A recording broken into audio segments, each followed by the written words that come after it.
Hello, I'm Brian Barreira from Elder Law Attorney in Plymouth, Mass. And I'm here with Hyman Darling and Holly Lewis and other elder law attorneys in Mass.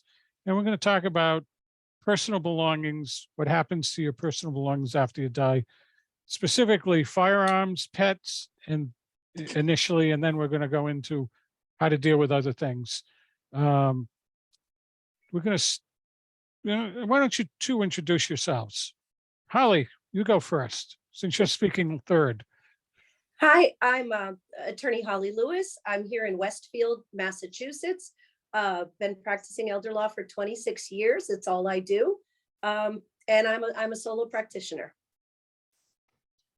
And hi, you're going to start talking about firearms. Why don't you introduce yourself first? Sure, I'm Hyman Darling in Springfield, Massachusetts. Been practicing probably longer than both you and Holly. And I also practice elder law estate planning in Western Massachusetts. Okay, so the first thing we wanted to start with, Hi and I did a program almost a year ago where we covered 30 trusts in 30 minutes, but we left two out, and we're going to start this program with the two that we left out of that one. And so the first one is, what do you do with a gun or a firearm? So the first answer is you don't have to have a trust. Not everybody needs a gun trust. And if you only have one gun, you might not need a trust. You might have it otherwise set forth in your will or give it away while you're alive. But any asset you have when you die go through probate if they're in your name alone.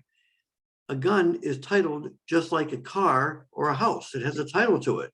You have to have ownership of that vehicle or that gun.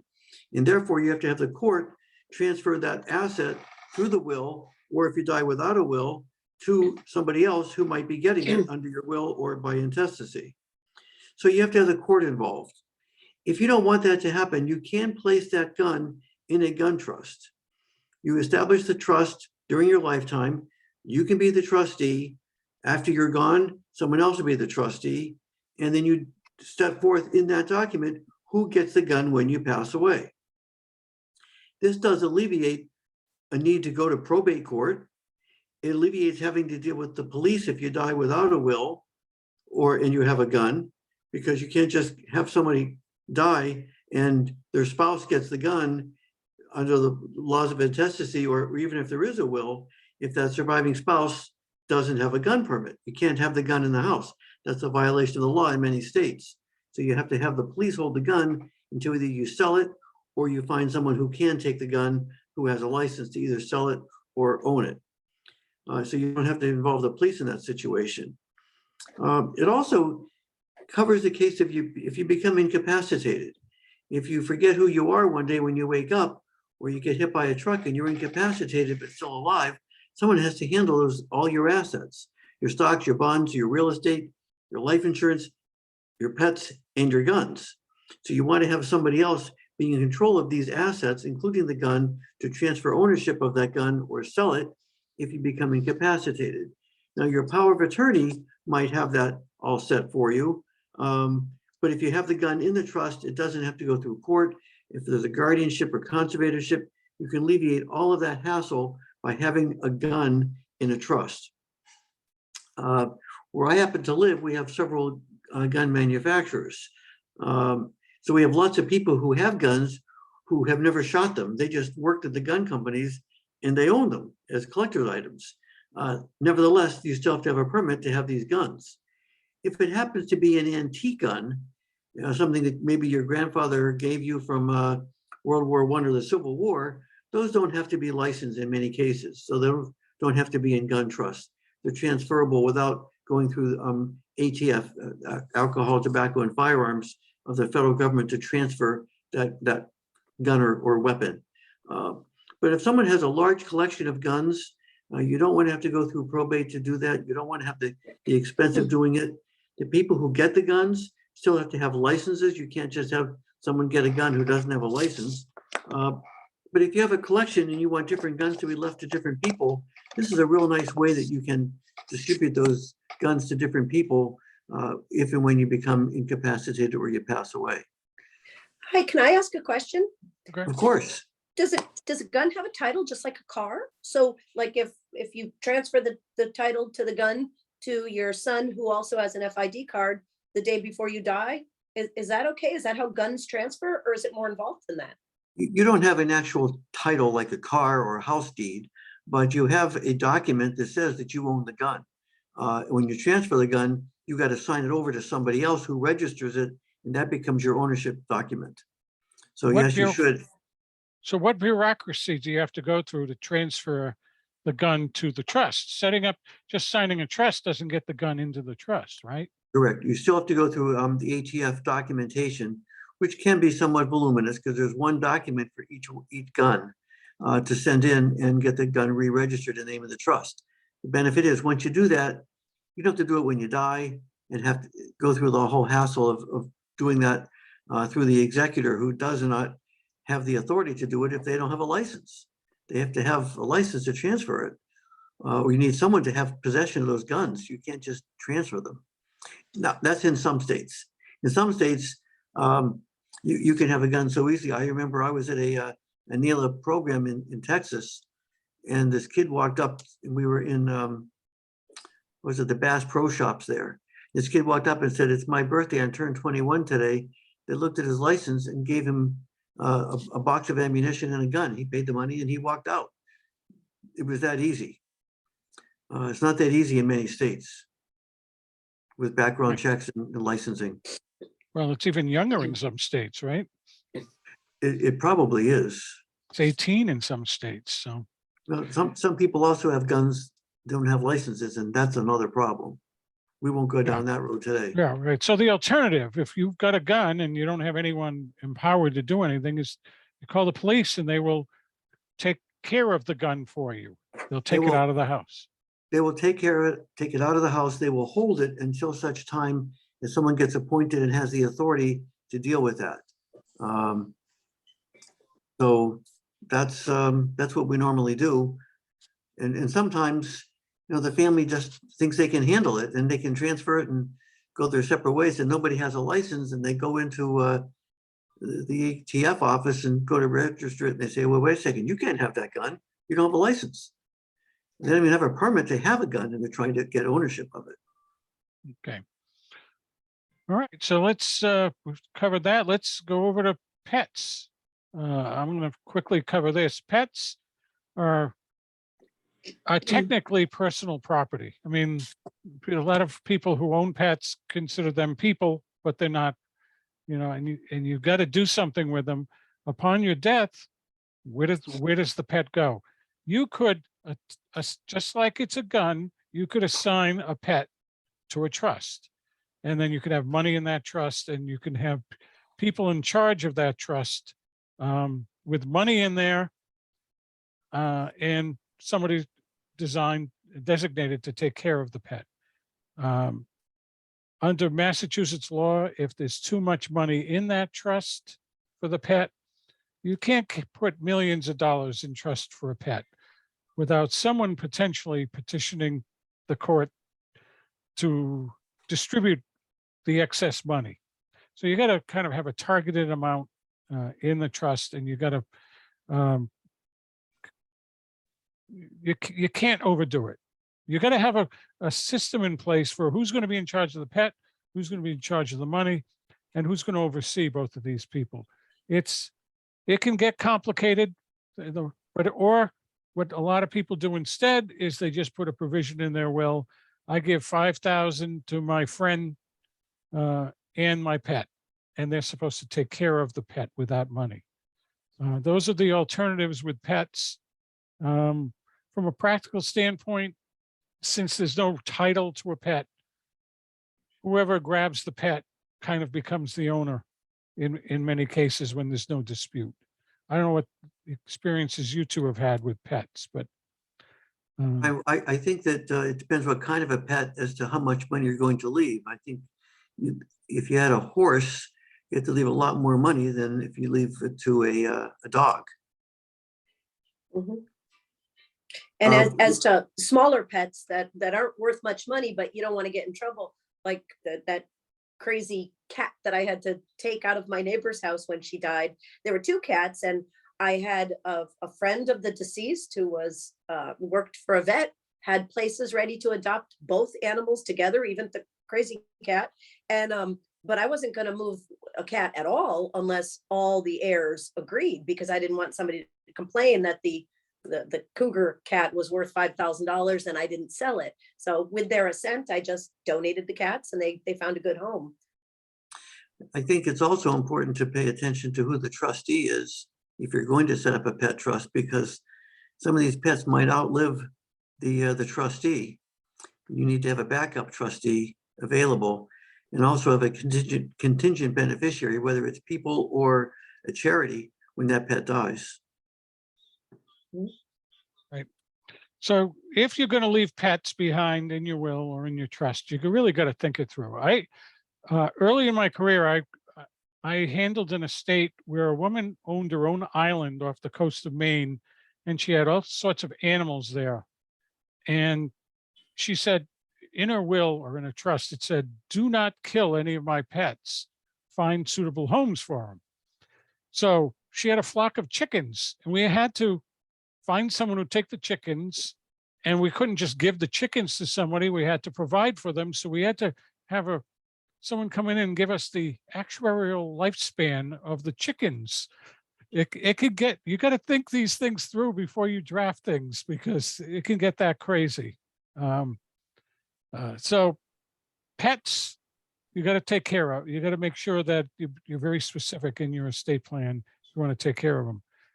As for the other stuff, unless you've got expensive items in your home, most things just don't have much of a value.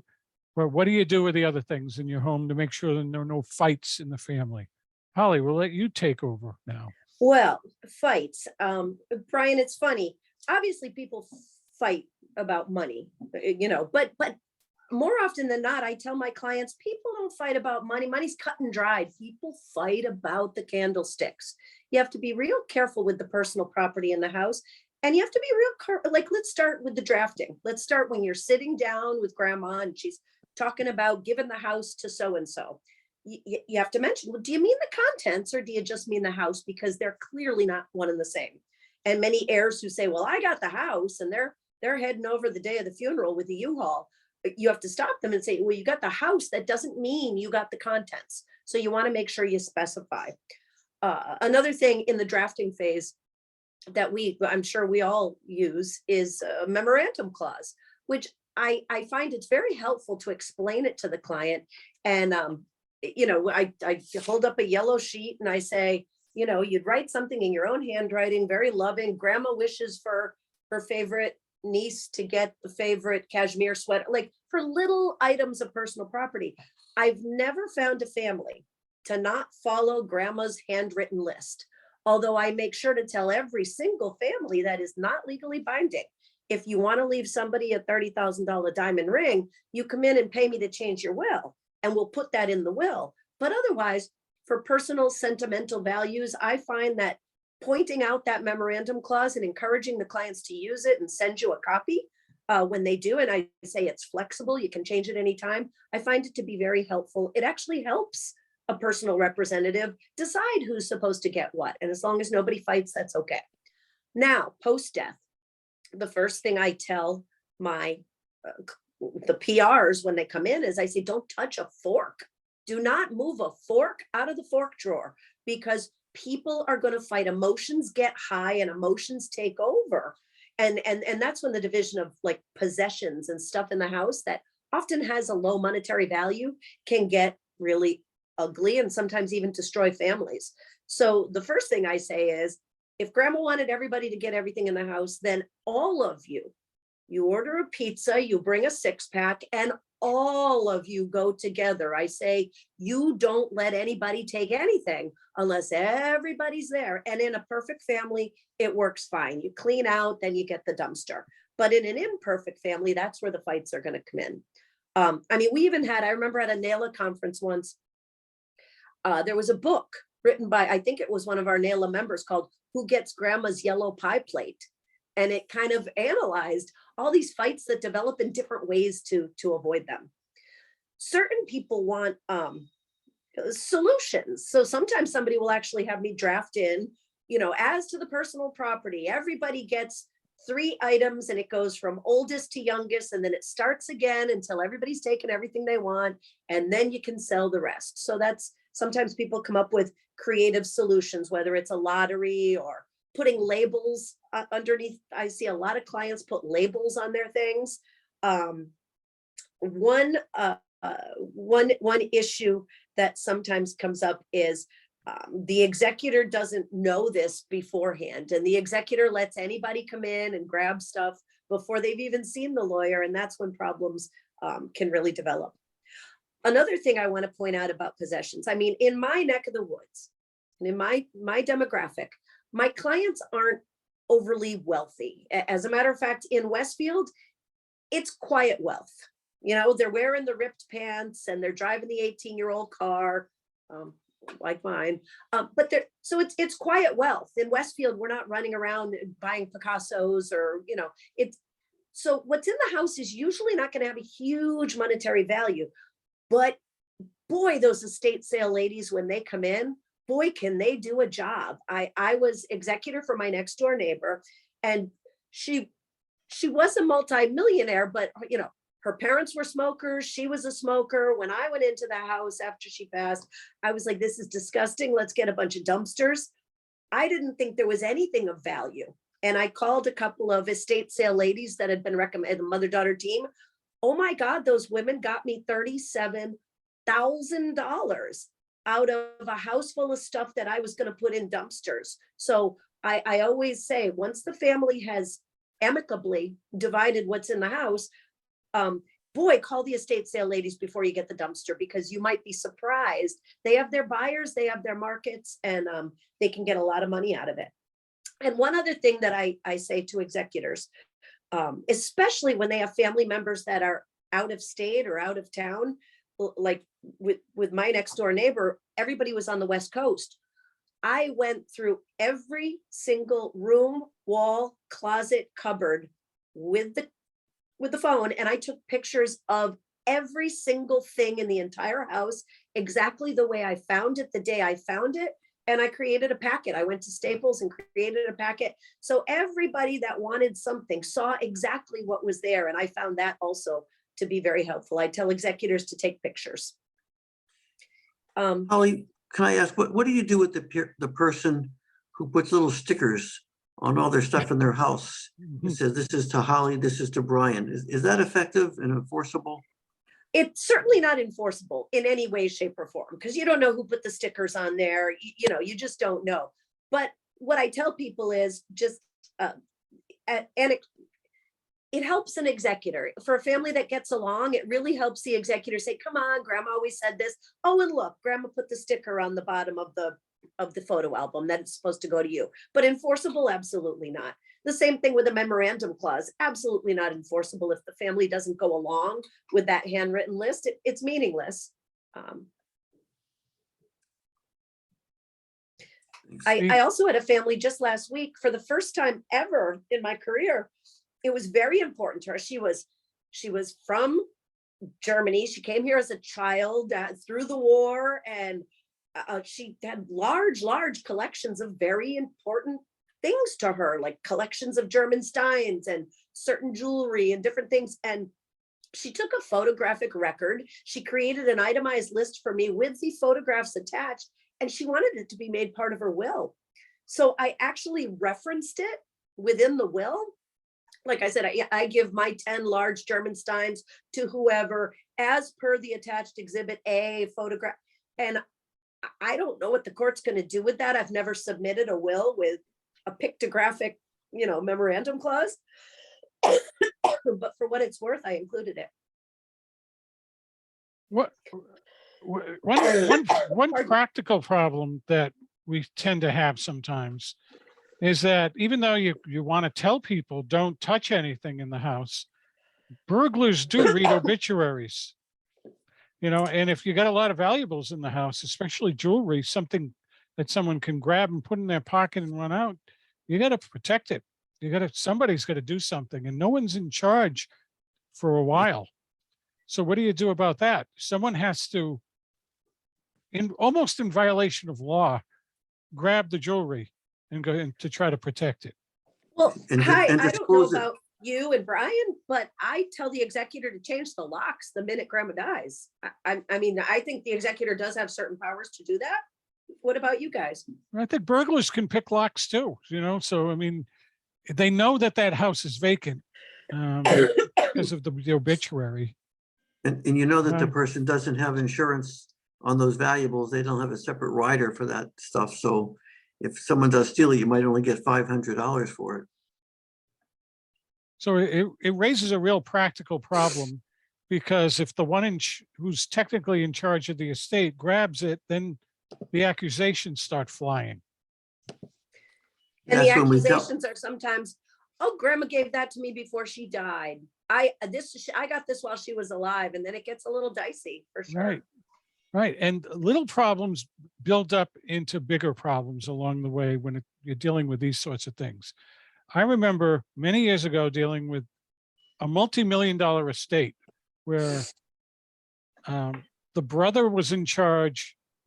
The sister kept complaining about what he was doing, until one day she called me up and said, he took the 5-gallon gas can and he stuck me with a 3-gallon gas can. That they didn't start there. It got there because of little disputes about who was going to get this, who was going to get that. And hopefully before the person dies, you can deal with a lot of these things, by communication among family members. On but you're- on that point, when I'm sensing, like, you can tell. You can tell when they're sitting in front of you, and the way they talk about, well, mom, what about this? You always, when I'm sensing that there's going to be an issue the minute she dies, another consideration would be, consider giving all of the personal property to one kid. That way, nobody has a right to fight. And if you trust that kid, you could say, and they have the discretion to give some, all, or none to whomever they want. That kind of alleviates the fights, especially if that person you trust is the PR. Then nobody can take them to court and fight, because mom gave it all to me and I can choose. It's what we sometimes do. I do that sometimes. That'll cause a battle too. Doesn't matter. Yeah, They fight just because they have to fight. It's usually airing the dirty laundry from years earlier that mom loved you best. True. So the parents or the person doing the estate planning really should reach out to the family and say, is there anything in particular that you want? That way the disputes get resolved by the parent and not by the kids. Even if the kids decide by flipping a coin, the one that didn't get it is still going to resent that they didn't get it. Mhm. Right. I also tell families to watch out, like if it's a family of brothers, I say, keep your darned wives out of it, because the boys don't always fight about it, but the wives are in the background going, you go in there and get that silver. You go in there right now. So sometimes I find that keeping the in-laws out of it, especially if they're women, it makes it a little easier if the boys go in and fight amongst themselves without their wives starting the bickering. Yeah, we Well, I'm never glad- let the in-laws in the room. Yeah. And I'm glad that the guys didn't say that and didn't say what Holly just said. Speaking from experience, this is what I the- see happen. Now, I started my career at State Street Bank, and every time we were the executor there, we would get an appraisal of everything in the house, no matter how much or how little was there. I mean, these were, generally speaking, people with a low net worth are not hiring a bank to be the personal representative of an estate. But we'd always get an appraisal, and we rarely do it for many estates now. But technically, the stuff that's in that house is subject to estate tax in Massachusetts. So when do you make the decision of getting an appraisal on all of these things? When there's no agreement, we have to have an appraisal. It's the only way, because if they end up fighting, you have to have that. Even if it means you pay a tax. It's their problem that they caused that situation to occur. So you have to spend the money for the appraiser, and then you got to figure it out who's going to get it. But you really don't have a choice at that point. But That it- way you have a form to go into court if there is a problem. And But you don't know Okay. what's there and unless you have it appraised, right? I Right. mean, the people could technically be throwing something out that's worth a lot of money without knowing it, right? I don't do appraisals for the most part. I don't suggest them because most stuff is kind of worthless after you're gone. You can't really sell it. But what if there's jewelry somewhere hidden in the house? I had one client who made an exhaustive search through the house of all the personal belongings, went through all the drawers, everything. She didn't know what was there. Then, having put all that time in, she wanted to be paid. So, I mean, she put the time in, and she put the time in good faith. Can you? It's hard to say you get paid a lot of money for doing something that turned out to be worthless to the estate, but you wouldn't know until you did it. you can always be a Monday morning quarterback, but I think you can't be criticized for doing it. You have to do it if that's your job. If you're the fiduciary, you have to step up to the plate and do it. If it doesn't turn up an asset, then so be it. But you don't know that until you actually finish the job. So the problem is the person representative of an estate has a duty to do something. And it could wind up being costly to the estate and useless to the estate. And now you got to fight about fees. So the stuff in the house, the bottom line is the stuff in the house, whether it's guns, whether it's a pet, no matter what it is, can cause problems. So people need to spend more time thinking about that in their estate plan. And most people don't want to. Holly's right. The families fall apart over the stuff, not the money, because the money's going to get divided unless there's a will contest. But it's the stuff that does cause all this anxiety and problems. So you're absolutely right. You got to spend the time to resolve the conflict before it occurs.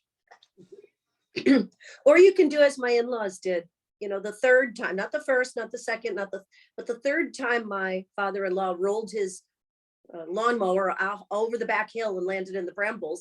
My mother-in-law said, that's it. They cleaned out everything. They moved to a cute little apartment. They're living like a couple of college students. And when they die, we'll have to take a couch and a TV out, and that's about it. Okay. Well, on that note, I think we're out of time, but thank you both. Thank you, Holly. Thank you, Hyman. Thank you, Brian. It's been fun. Thank you, Brian. Take care.